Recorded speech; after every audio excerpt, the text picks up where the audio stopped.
En 1880, les républicains au pouvoir veulent soustraire définitivement l'État à l'influence de l'Église.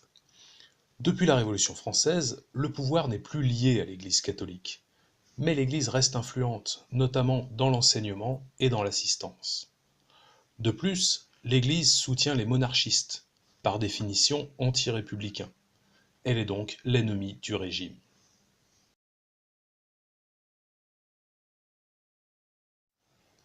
Ces lois anticléricales sont adoptées au cours des années 1880. Leur objectif est de renvoyer l'Église dans la sphère privée.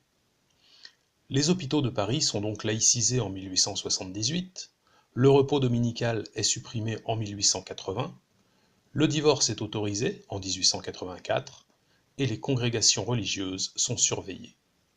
Enfin, l'école devient gratuite, laïque et obligatoire en 1882 pour tous les enfants de 6 à 13 ans.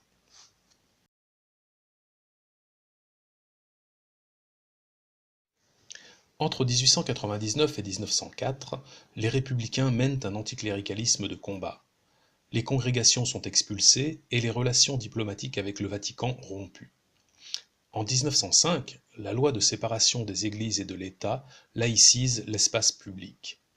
Cette loi garantit la liberté de conscience et le libre exercice des cultes. L'État, désormais, ne subventionne plus aucune église. La religion relève strictement du domaine privé. Progressivement, cette laïcité intègre les mœurs et l'anticléricalisme décline.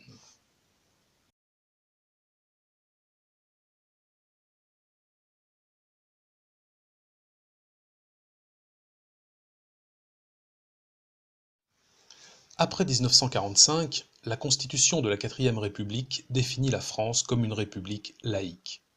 Cependant, dans certains territoires, comme l'Alsace et la Guyane, la France rémunère les ministres du culte et organise l'instruction religieuse. De plus, progressivement, les religions obtiennent la possibilité d'exister dans les médias publics. Enfin, la République reconnaît l'enseignement privé. Mais la question scolaire reste vive entre partisans de l'école laïque et partisans de l'école dite libre.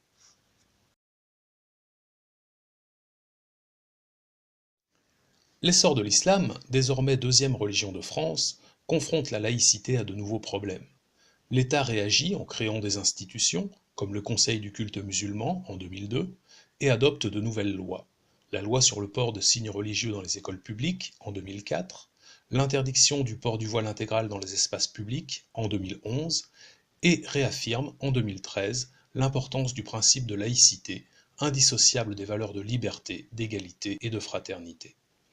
Le but de ces lois est de garantir à tous la liberté religieuse et d'éviter les clivages sociaux.